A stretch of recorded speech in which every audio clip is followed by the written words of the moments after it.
Number 3, let's jump quickly. We got to stop. But we expect each family member to live with integrity. That's easy. I'm not going to visit that. We'll visit that some other time, maybe in the future. Integrity. Our word is our bond. You said you wanted to take piano lessons. We said only if you commit to 6 months. Happened with Spencer.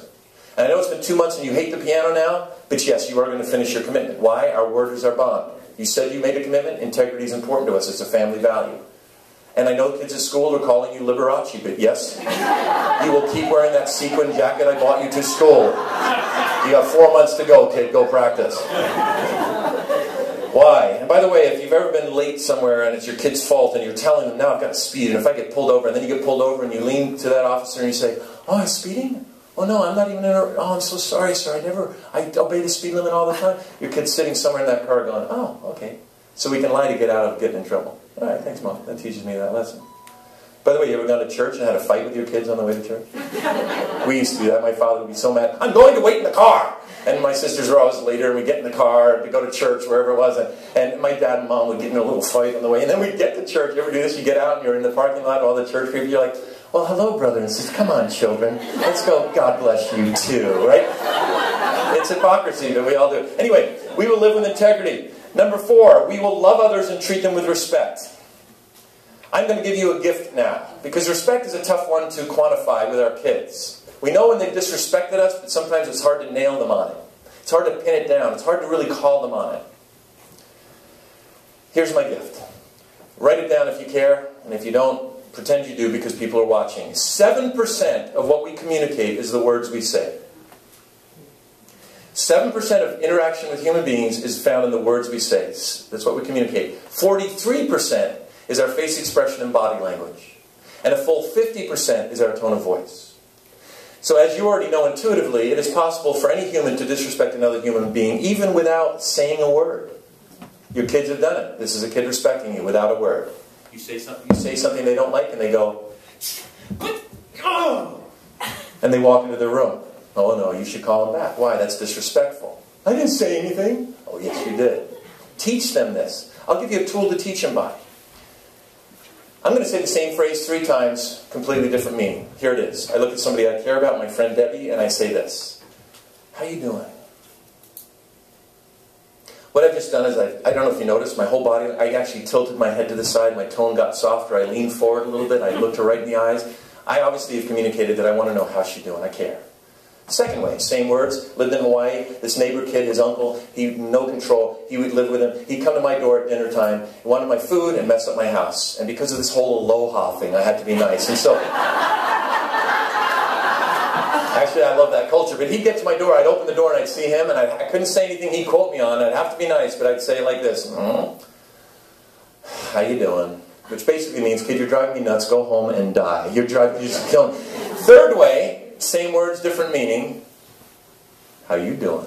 And if you don't know what that means, I'm sorry for your loneliness, but you get the point. So therefore, our kids should know that they are responsible for their actions and their attitude. Respect. We will treat others with respect. Don't you want your kid to be the one who stands up for the underdog at school? The one who intervenes when somebody is prejudiced? By the way, modeling that behavior is important. If someone cuts you off in traffic, how you behave and what you say about that person's race, for example, in that moment, is speaking volumes. Why modeling affects people's behavior. But let me say it now in case we don't get to it. Greatest tool in your arsenal is to say you're sorry when you've blown it. It will build respect and credibility with your kids more than anything. It feels intuitively like you're undermining your credibility because you feel like, oh, if I say I'm sorry all the time when I screw up, they're not going to respect me. The opposite is true. Teenagers particularly hate hypocrites. We all do, but them particularly. And if you're not willing to say, I'm sorry when I've blown it, they see right through that. They're smarter than you. Because of these educators, they're taught to think in deep, complex ways that you've forgotten how to do. And they've got you figured out. So please, be willing to say, you know what, yesterday I blew it. I gave Spencer some money once when I was visiting them, and it was for gas. And I got in the plane, and he accepted the money, and I didn't know I was giving gas money, but this time I did. Before I got on the plane, I called him, and oh no, I'm sorry, when I gave him the money, I said, now, if Mom gives you money, don't you be taking it for gas? And he smiled. And then I got on the plane, and I realized, oh, that was wrong. He's 17, I've got no reason to believe Spencer would ever deceive me. He's never stolen anything, as far as I know. His parole officer says he's really turned a corner. No, Spencer's a great guy, great kid. I got off the plane and I called. I said, Spencer, I want to say I'm sorry for something. He goes, what? I said, when I hand you that money, I said, oh, and if Mom gives you money, don't you be taking money for gas from her too? He goes, yeah. I said, you know what, it's a little thing, but I just don't want you to think I think you lie or that you would be manipulative. That was my problem. You give me no reason to think that. By the way, sometimes our kids become self-fulfilled prophecies. That's a whole different workshop. But anyway, so we will love others and treat them with respect. Our actions towards others matter. Okay, number 5. We will live with self-discipline and self-control. Sorry, I'm going to try to wrap this up in the next 4.5 minutes. We will live with self-discipline and self-control. I wanted to get to at least this point because it's, I think, maybe the most helpful thing I'm going to give you. We will live with self-discipline and self-control. Remember, this is for you as well as them. You want to sum up what parenting, what our job is? Our job is to teach our kids self-control. By the time they're 18. I have a saying about 18-year-olds, and it's this. It was the first sentence of that parenting book you're not going to read. And it was this. 18-year-olds are like barbecued chicken. Just because they look done on the outside doesn't mean they're done on the inside. But our job is to get them as done as possible. And we've got to change the whole way we relate to them when they reach 2. Because before they're 2, what happens? Before our children are 2, we have to serve them. Why? Because they will die if we don't serve them. We have to be there for them. And they learn before they're 2 pretty quickly. I'm the center of the world. I'm the center of the universe. I can do anything and my servants will appear. Middle of the night I can scream and one of my servants will appear above my crib. Usually the one with more hair. I can spit on them. Why, I can even urinate on them and they'll be all cute about it. They'll put me in a portable throne and wheel me around the local mall and get other big people to get on a knee and just evoke a smile from Her Highness, right? And we teach our kids they're the center of the world. Then what happens at 2? By the way, if you've been through the 2s, you understand what happens in puberty in this way. The testing begins and it's for the same 2 reasons. At 2, a child realizes for the first time they're completely separate. When you're born, you don't know you're separate from anything. You develop, your brain understands, and the last to go is that I'm separate from my chief caregiver. And that brings a sense of vulnerability and fear. Now I'm afraid. Mom walks out of the room, I'm not spatially or time aware. Is she ever coming back? Did she disappear? And the second thing that happens is parents, we start changing the rules. We say, hey, no, use your own fork, feed yourself. And they think, I liked it when you fed me. And it feels like we're emotionally withdrawing. Okay, use a little potty track, put a little star every time you... I liked it better when you put that thing and I pooped and then you wiped my butt. It felt better. No, put a little star. And you stop crying. No, that's enough. And they think, I liked it when I made this noise and you picked me up because you didn't know why I was crying. And they feel like we're withdrawing, so they begin testing. You know why kids test? They want to know they're safe. Same thing happens with teenagers. Their brain develops in a way. Did you know before puberty, your child, and you, for a matter of fact, could not read the subtle face expressions in other people's faces? That comes with the development of brain near puberty. And so that's why middle school gets so hard and so cruel and mean sometimes, because now that little girl who's been oblivious to the fact that someone would make a dirty look at her sees it everywhere she looks, and her friends are now being mean, and now her peer world takes on this whole new power. And it used to be clear, black and white, Daddy's that a good guy or a bad guy? Oh, okay. Now they see the brains develop. Now teenagers are beginning to see dark and even good people. That even good people aren't... That teacher was not fair right then. And doesn't even seem playing a favorite. And the last to go are the parents. As Steinbeck, my favorite writer, says in the book East of Eden, my favorite book, he says, if it dawns on a child that their parents are not perfect, the gods have fallen. And great is their fall.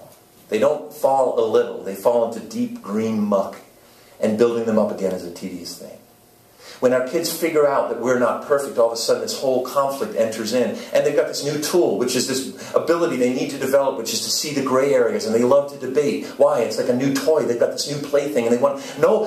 Whereas before they go, what do you think, Daddy? Oh, okay. Now they're going, I'm not so sure that's true. You know what my science teacher said about that? There's this new research on the internet. That www thing, I think, is going to be here to stay, Dad. You ought to get acquainted with it.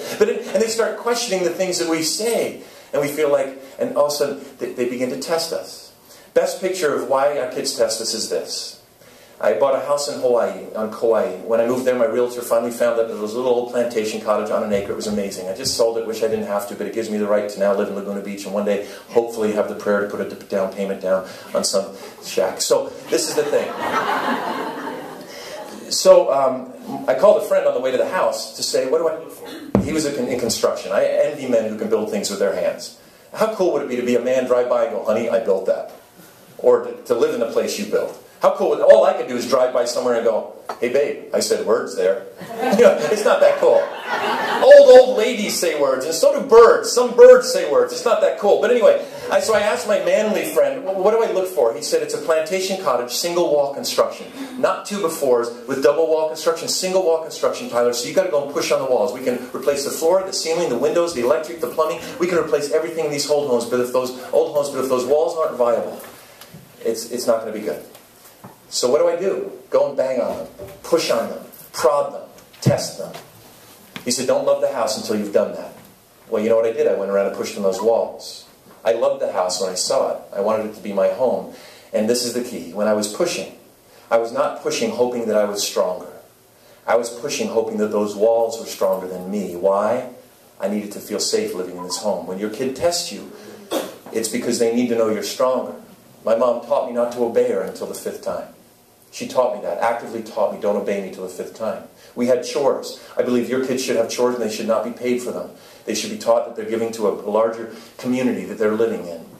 They should have allowance. They should be able to succeed and fail with that money, and it shouldn't be tied in with chores.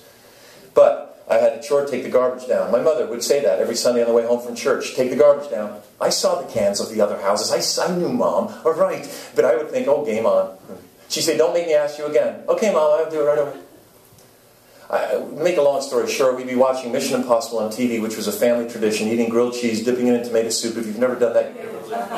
And here's the deal. She would turn to me and go, did you take the trash cans down yet? I go, oh, Mom, I forgot. Can I do them at the commercial? She'd go, all right, but don't make me ask you again. Okay, Mom.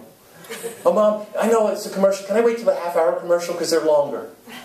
And I don't want you to miss anything, because you showed up after the tape self-destructed, and you don't know who's who, so I'll help you with that. I could negotiate 5 or 6 times, until she was coming back down to the basement where the TV was on, screaming, ludicrously angry, with a weapon maybe, of a spatula in her hand, coming at me like, I told you, don't make me angry. She'd be angry. I still knew there was no consequence. Why? As long as my body was moving in the direction of the cans, even if I was still looking at the TV, I knew there would be no consequence. Why? She taught me that. My dad, when he said, do something, I would do it. All of us would. Why? Because he wouldn't say, oh, I asked you and you didn't do it, let me ask you again.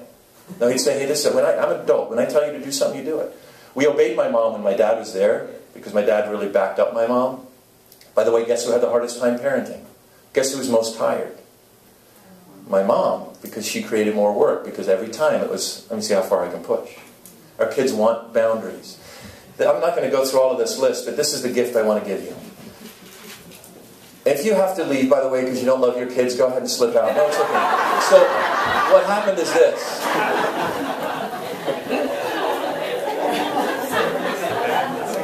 Oh, the mic went out at a good time. Okay, watch. This is 2 minutes, and then we'll see if there's 4 minutes of question and answer. Forgive me for going rambling. Here's the deal. Picture discipline, okay? You picture boundaries in your kids' lives, okay? Write these 3 words down as a sub-point. Here they are. Freedom is earned. Your kids should know that everything in their life is earned. They have no rights. They have no belongings. Everything is yours. Even the iPod that they bought with their money is yours. Because you gave them the right to earn that. You gave them the body that gave them the right to actually work and get that money. By the way, their bedroom is yours.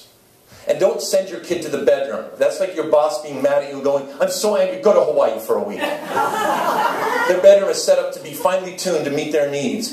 Do what I did. And I haven't printed this anywhere because I'm not sure it's legal, but I did it. My son, Paul, get under the dining room table. Go. Dad, what am I going to do under there? Exactly. You're going to watch your brother and I out here watching the movie we were all going to, eating your sandwich, and you're going to be uncomfortable. I want you to think about what you did. Is this legal? In this house it's legal. I love quoting Bill Cosby. I brought you into this world and I can take you out. I'm calling that Society for Prevention of Cruelty to Animals. Get under there. I literally did that. But here's the deal. If you have a boundary in your kid's life, and you're not willing to back it up, you're teaching them your boundaries don't matter. That's why these expectations can be helpful. It's better to discipline according to general principles rather than specific rules.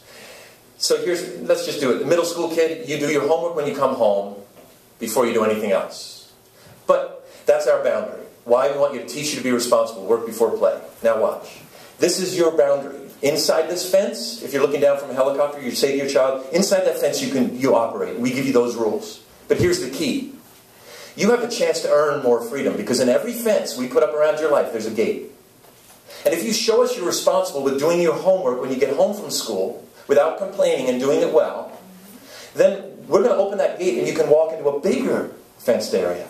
Where now, if you want, you can do your screen time before your homework. Because you've earned that freedom. You've shown us you're responsible. Our goal is so that when you're 18, you know how to do your laundry, pick your friends, manage your money, choose your classes, deal with life on your own. So we've got to prepare you for that. We don't want to do it for you. We're not your servant. So earn that freedom. Now, screen time. Our kids had a half hour of screen time. Anything that didn't have to do with schoolwork, that had a screen. Half hour during the day, weekdays, and 1 hour on weekends. That's all they could be in front of them. Texting, if that was around then, would have been the same thing. Why? By the way, texting isn't evil. It's a part of life now, and it's a good tool. I like it because I don't have to have so many conversations, and I'm an introvert. But anyway, here's the thing. I love it when technology meets my needs. But you've got this new freedom now, where you can do your homework after the screen time, but before dinner. Oh, you haven't been doing your homework. We found out Spencer had 119 homework assignments he hadn't handed in middle school. He's an artist. Paul's an engineer, Spencer's an artist. It made sense in his artistic world. Dad, they weren't good enough, so I didn't hand them in. Lori, did you have an affair? Because this is not my son. All right. But anyway, so what happens is, what does Spencer have to do? We have to, the gates swing both directions. So now you've lost the freedom that we gave you. It's like that with everything in life. You earn more freedom. Our goal is so that there's no fences. Your kids should know that your ultimate goal as a parent is that there would be no boundaries. How cool would that be? Oh, no curfew, because we know you'll be responsible and come home in time. Oh, you do your homework whenever you want, because we know you're not going to dominate your life with a TV. But if we see you're not being responsible, you lose that freedom. That means that when we discipline our kids, it's based on a principle. It's not based on our emotion. Not based on how much you're going to like me at this moment. I'm not mad at you now, so I want you to feel close to you, so I'm going to be a little lenient. Well, now I'm grumpy. I spilled my coffee. I had a fight with your husband, or your dad, or your mom, whoever it is, and your little brother won't get out of bed. So yeah, I know I said it, but I'm so mad at you. Why didn't you do your homework? And when you got home on Friday, but you said you wanted to watch that video and you'd help me. Yeah, but that's just do your homework. You walk out, and our boundaries therefore are arbitrary. If we have these earned freedom thing, and you earn discipline, loss of freedom. It's not punitive. It's not because I'm a jerk or in a bad mood. It's because you just earned it. Get it? Earned freedom.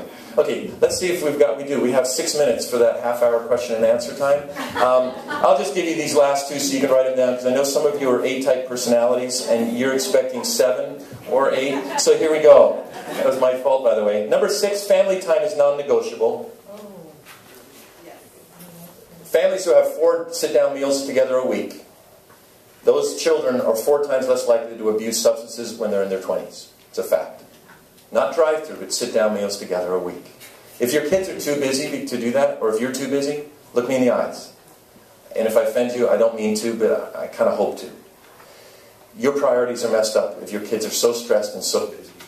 We think we got our kids, get our kids in the Ivy League school and build their syllabus to the fact we're not letting them be kids and we're getting away from family. That's upside down, it's backwards. Okay. Our kids should not be stressed. And they should have to work hard at school, but they should have balance, and we as parents need to help them with that. Number 7, home is a place you can go when you fail. That's my favorite point, and I should have started with that because we don't have time for it. But when I was suspended from 7th grade, yeah, I was suspended. Can you believe that? Yes. Apparently the middle school principal thought there was something wrong with bringing a weapon to school. It's just a knife. What's the big deal? My mom freaked out. It's harder to be the parent in the trenches. It's way harder. It's much easier to be the working parent. Way easier. But you guys are here today, so I know you know that. Many of you took off work to get here, or you're working by being here. It is so hard. My dad, when he put me in the car, I thought he was going to take me to one of those camps. No one had ever been in trouble at school before like I had, and I'm the youngest. And I thought he was going to, death by asphyxiation, because he hadn't opened the garage door. I thought he's just going to kill me here. He got in that car, by the way, shoulder to shoulder, and he said this. I'll never forget, most important sentences of my life, I believe. He said, son, before you tell me what happened today, what you think we should do about it, I want you to know that I love you no matter what you do. Nothing you could ever do could change how much I love you. Now go ahead and tell me what happened today. My dad taught me that he was a safe place to go when I fail. Our kids will go somewhere when they fail. And I know you want them to come home just like I want mine. So how we react is key. And by the way, you don't have to react immediately. Kids are not puppies. You don't have to put their face in it or they're going to forget that they're the ones who did it. You can come back to them the next day. You can say, sit at that table. I'll throw food under there and I'll be back on Wednesday to talk to you about that. You have the internet? Do your homework. Shut up, kid.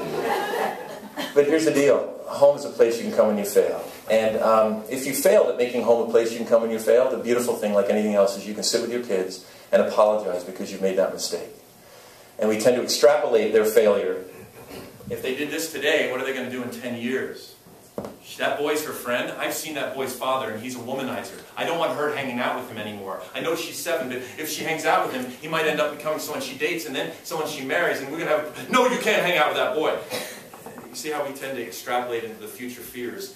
Anyway, okay, question and answer. We got time for a half a question. Yes, and by the way, you can ask a question for a friend of yours. Yes, real loud if you would. So, what's your opinion about showing our kids respect? Like, you teach them to respect adults, but how do we show them that we respect them? Well, I think like you would any other person in the world. That's a great question. But I don't think we show them respect. I think there's a little bit of a mentality that I've run into in families in crisis where parents are afraid to separate themselves from their kids. I don't want to treat my child like they're a friend all the time. We have incredible friendship, as I've already told you. And I love that. It's important to me. But I know it's built differently. So I want to treat them with, I want to give them the chance to speak. And if they want to say something, I want to give them the respect enough to listen. I don't have to. But when I can or when I feel it's appropriate, I want to listen. Some of our kids have a high need to be heard. And a high need, and we need to just do that from time to time so that they don't feel like, you know, like I felt as a child. I have a high need to be heard, and my mom was always, I don't want your excuses, just shut up, go in your room. Right? And so I felt this frustration, and sometimes I had good excuses. So listening to, any way you would in other relationships, but I want to make sure I'm saying, and not that your question is intimating this, but we are not equals with our kids. And if you think that we should be equals, I will just tell you, it's my conviction, it's my belief, and I would be happy to have lunch with you and prove it to you if you treat, and it's this. We are not their peers.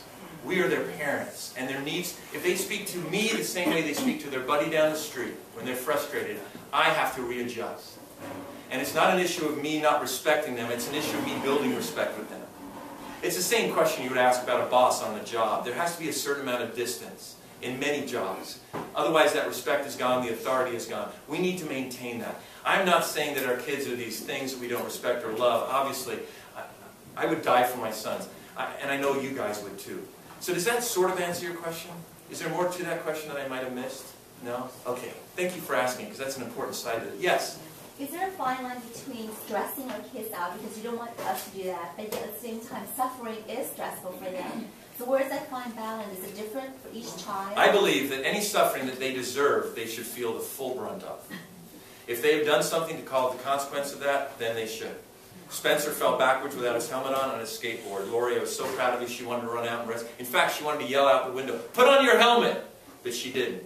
He already knew the truth. He needed to suffer. He fell back, his head bleeding. He came running into the house. "Mom, Mom!" She wanted to just nurture him. I was so proud of her. She said, "Spencer, you did this, you go fix it." I just asked the one question on the phone, is his brain still in the brain? I mean, that's easier for me, I'm a boy, but you know, as the brains were intact, I figured most of them would work. So I didn't freak out. But I think that this thing, I think there's a misnomer, there's a subtlety that we have to protect our children from the consequences, anything negative. I agree, our kids are way too stressed out, but they're stressed out partly because our culture, we as parents, are causing them that stress. You know what? Here's a study. 15 years after graduation, they've researched people who went to 2-year junior college, followed up with finishing at a 4-year school, and students from Ivy League schools. There was no marked difference in income, influence, and positions of power in either of those groups 15 years after. We tend to level out as life leads its way. You will rise to the top if you're going to... The Ivy League schools open doors to begin with. But that according to research. And so we're stressing our kids out with all kinds of things. Like, school should be a priority, but then, oh, you got to do ballet, you got to be doing this, we got to meet all of your needs. I want you to be able to say to your kids, what are you doing this weekend? Nothing. Good. Play. Have fun. You're a kid. Enjoy it. We can take stress off that way, but I think we get confused when we think, and I thank you for the perceptive question, is that if we're putting more stress on them by having these boundaries and letting them suffer. No. Now there is suffering we obviously want to protect them from, you know, and that's suffering that they're innocent victims to. We want them to, you know, be healthy. We want them to hang out with people who aren't going to be abusive. We want our daughters in healthy relationships and our sons to be in healthy. But our children should suffer any consequence to their behavior, if that's a natural consequence. And if we protect them from it, first of all, you're not going to be able to protect them for the long run. They'll end up resenting you for it. So I think we can relieve a lot of stress in other ways. Take a lot off their plate. Give them permission to be a kid. Orange County, 1,800 high school kids I speak to for the last 15 years, except 1 year, at a leadership. All the high schools in Orange County take their kids up to Santa Barbara. I'm their speaker. 15 years in a row, except that 1 year. I did a survey 3 years ago. Fill out this 3x5 card as you leave. These are the best of the best, the cream of the crop. They're all in AP classes, etc. Just put down on that paper what your greatest fear is as you look to your future. Just write it down. Don't sign it. I'm going to write my tomorrow's keynote based on what you put on those cards. Over 85% of those cards came back with, if not specifically, something definitely very close to this. My greatest fear is the fear of failure. What do I do if I fail? What if I don't succeed? And we have been teaching our kids by the pressure of our community that your value is based on your performance. One of the ways we do that is we're not willing to admit when we fail. And every time we do something wrong, we don't say, I'm sorry to our kids. We are raising them under a curse. That curse is that when you screw up, you've got to pretend you're still under control. You've got to pretend that you've still got everything figured out. Make excuses, skirt the issue, but don't just be a raw human being who's a failure. Because that's terrible. As opposed to raising them under a blessing, which is to say, hey, I blew it, will you forgive me? Which is to model for our kids, life is failure is a part of life, and when you make a mistake, you know, it's okay to say, hey, I screwed up, I was wrong. I'm modeling that for you. We're all on a journey. However, don't mistake the fact that we're on this journey together. We're not in the same place. I'm the authority in your life. And by the way, our culture and society and the police back up the fact that you are the authority in your kids' lives. Okay? Hope that helps with that. One more question, yes. Okay, I have a friend who has a daughter.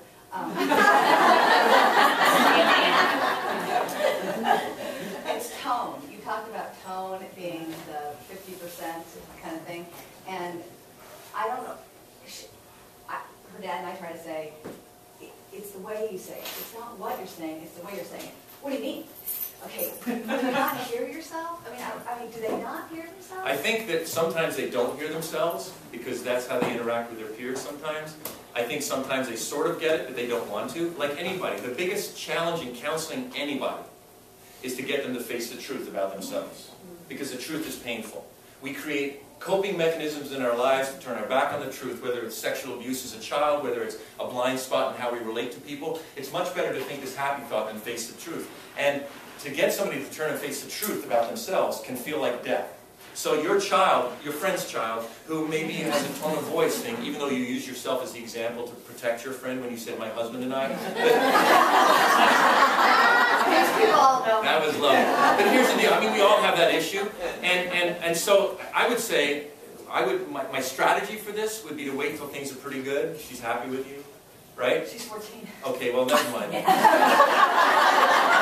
When she's 22, have a great conversation. You know, you'll all be on the phone. The glass will be between you. But, you know, and it should be a separate conversation. My dad took me to the car to talk about my suspension, and I asked him years later why.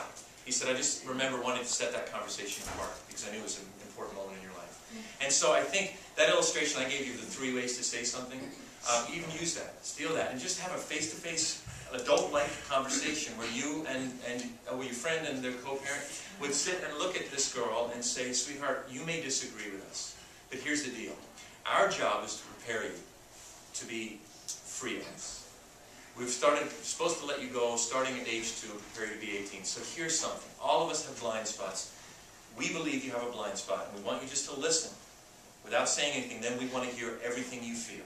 If you interrupt us, there will be a consequence. We want to start by saying we owe you an apology.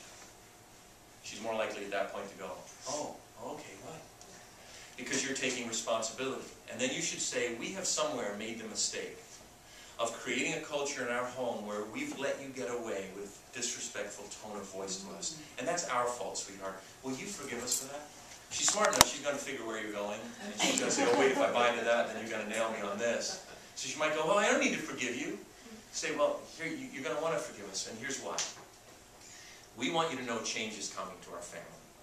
And we expect you to test this. That's what Heather's parents told her. And when you test us, we're not going to think you're a demon-possessed child. You wouldn't be normal if you didn't test us. But this thing of tone of voice is one of our priorities. In fact, we have 7 things that we figured out in our family are kind of the culture of our family. And one of them is this issue of respect. And you may disagree with us, but the way you treat us is going to end up leaking through into your other relationships. In fact, sweetheart, I would tell you, when you're dating a boy, watch how he treats his mom and his sisters, because that's how he's going to end up treating you. That's just how life works. So you don't have to agree with us. It's totally okay. We want to hear everything you think about this. But from now on, when we judge that your tone is sarcastic or negative or disrespectful, we're going to, maybe at that moment, maybe later, there's going to be a consequence, a loss of freedom for that. The kind of loss of freedom, because this is so important to us, the kind of loss of freedom is going to be difficult for us, but we want you to know that we feel like everything in your life is a privilege. So your cell phone is a privilege. Although everyone you think in the world should have one, it's still a privilege. And so we're tying your cell phone, which is everything to do with communication and the freedom to communicate, in with your ability to control this. Picture it like a fence. You have the right to earn freedom, and we're just going to take away a little freedom if you show us you can't control your tone of voice. All the experts agree. Your tone of voice communicates more than the words you say. You know, how you doing? It's a total different thing than, how you doing? You know, and sweetheart, we know you get that. There's going to be times we disagree, and we're going to have to make a judgment call. And we're going to do the best we can, and we'll blow it sometimes. But we just want you to know we're sorry for setting you up for this frustration, and we want to help you on this. So when you do it, you can expect there to be a consequence. And I don't say there's going to be a consequence unless you're willing to back up on it. You know? And you don't have to do it, and that's why I said that moment. Maybe then or maybe later we'll talk to you about it. Because you don't want to just be, we don't have to figure everything out on the fly, because we're afraid, or if I don't do it now, it's not going to work, it's not going to stick. No, our kids are super smart. You can sit with your daughter and say, you know, I talked to your dad about it last night, and he said to go with my gut. And the way you spoke to me yesterday, this is what you said. And I know those words sound innocent, but I felt disrespected. By the way, sweetheart, this isn't about my ego. Because I know we're going to hurt each other. It really isn't about my feelings being hurt. This is about me doing what I'm supposed to do. And I forgot along the way somehow, even if you didn't, take responsibility. I forgot along the way somehow that my job is to prepare you to interact with everyone in the world. And if I let you do this, you know, you're not going to respect me. I told my son Paul in the ice skating rink, I said, you might be mad at me, but I believe so much that you will respect me later in life that we'll be close then, even if you don't want to be my friend now. And that's what my choice is. I'm going for that. And I had a girl at Laguna Hills High School pull me aside crying. Her dad, she lives with him part-time. She said, he doesn't love me. This girl was everything you'd see on the cover of a teenage magazine or on a soap opera or a reality show. She was just what everyone wants to be. And I'm not lying, I'm not exaggerating. It was like a Saturday afternoon child's movie special. Because I said, why do you feel he doesn't love you? She said, because he never disciplines me. He never follows through. I can get away with anything I want with my dad. I said, it was kind of research, but I said, do you respect your dad? She's not really. I said, you have freedom at your dad's house, your mom's got a lot of rules, right? And she said, yeah. I said, between you and me, where would you rather live? She goes, with my mom, because I know my mom loves me. This girl didn't have to tell me this. She's still crying and she talks about it. People, please remember, you and I, as human beings, we need to remember that a lot of parenting is counterintuitive. And if your kid isn't mad at you sometimes, you're probably not doing the right thing. You know, I have a friend, very good friend, Kristen's friend, who has 3 kids, 2, 3, and 4 years old, at home with her all the time. And she gets angry and feels frustrated. And I'll close with this. She said, sometimes I want to look at her and go, will you just leave me alone? Give me some space. What kind of woman would ever want to do that? She said, I actually scream at them sometimes. And I said, do they walk away looking crushed? She goes, no. Women in our culture who are like her, moms who are married, it's been turned on its head. A woman's value should be based on who you are as a human being. Second, who you are as a wife if you're married. And third, who you are as a parent. That, by these helping professionals, has been turned upside down, where a mom now measures her value by how much she serves her kids. And if she hurts her kids, she feels, I got to serve them even more. How does a lady down the street drive her kids to that many things? turn it right way up. And it's hard because it's countercultural, counterintuitive. If your daughter is mad at you, that's okay.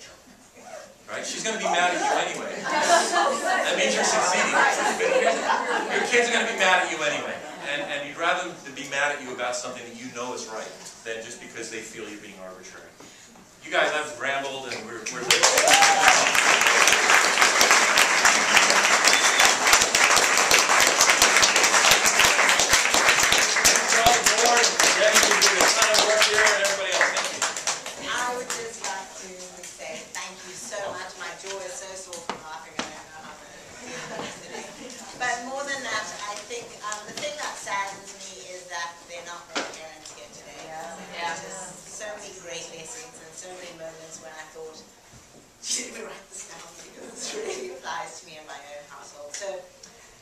we're really hoping that Tyler's going to come back. We're going to try and do an evening for parents so that working dads and moms can come and join us.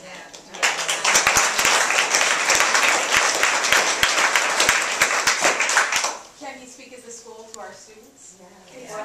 You know what, I know that some of the leaders were here today and we have asked them, so we're hoping that in the future that he will be in the schools because I think it would be really wonderful. And it is going to be up on our website, so pass along to friends who weren't here. They can definitely see the presentation there. And thank you for coming and thank you.